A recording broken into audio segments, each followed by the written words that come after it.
So, since the race got postponed after like the first stage because of rain, we're going back to racing here in a few minutes. Finish it off. And of course, people are bitching, they're complaining about Chevy.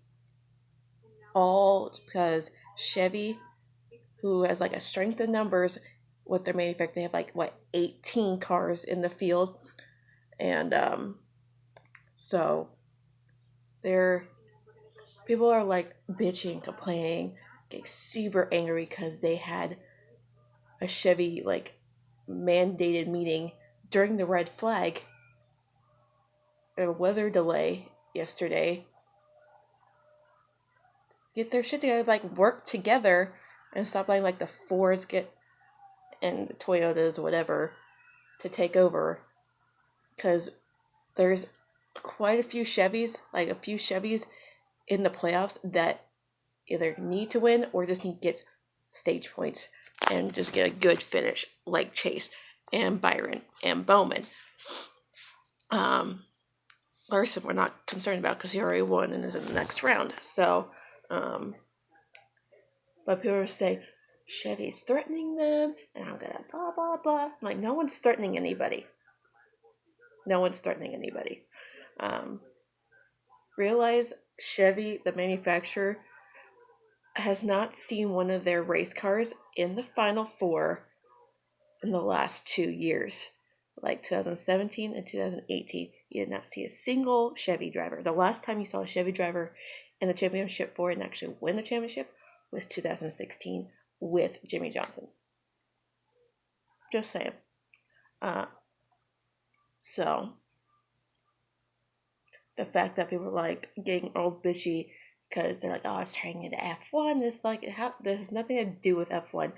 It's yes, like team orders, manufacturer orders. Realize they are just trying doing what's best for the manufacturer and their teams and whatever. All they want is a Chevy to win this race. I do too. Only Chevy fans want to see a Chevy in victory lane. I don't care what Chevy it is. I just want to see one win, whether it's a Hendrick car or whatever. And but people bitching and complaining about this mandated meeting, and the media people getting up in arms because they can't get like straight answers from Chevy drivers about what happened in the meeting. And it's not like, because it's not your goddamn business. Are you racing this race? Are you driving a Chevy? No. Then get off their ass. They're not gonna dispute and leak out information that they had in their own meeting to you people, so everyone else can know about. Because media people are kind of shady people, and can just leak out information, and Ford drivers can see it and this and that, and then use that to their advantage. So that's why they're not saying shit. And this is like Talladega is like has been like a Ford dominated race track for several years, and it's been getting really annoying. Yes, a Chevy won in the spring, and we want that to happen again, whether it's Chase, whether it's Bowman or Byron, whatever. We just want to see a Chevy win. So what is so wrong with them having this mandated meeting to tell the drivers, hey, let's get our shit together, let's work together, and get a Chevy in victory lane? What is wrong with that? People are getting bitchy for the stupidest reasons. Um, and I realized we are like, they're threatening them, and it's not. No one's threatening anybody. But let's just and I want to talk a little bit about the truck race Saturday. The ending of that race. Um, Apparently, Sauter was blocked from the 51 truck of uh, Riley Herbst, who's like a part timer in the KBM camp, was going underneath, but Sauter kind of forced him down and blocked his advance. And if the 13 didn't block his advance, then that 51 truck was going to win that race, hands down. The 13 of Sauter, the dumbass that he is, always races like this, pushes the guy, like, below the double yellow line does this, and that's not allowed.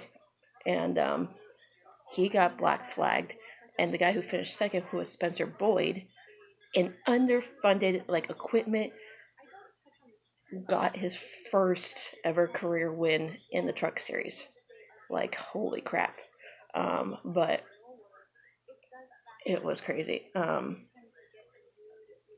But my boy Todd came in second, and so I'm pretty happy about that.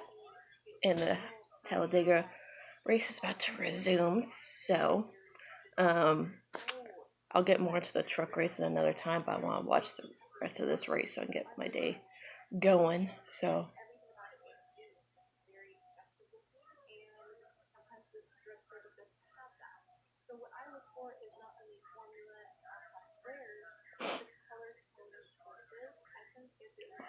oh, they're doing the driver's thing.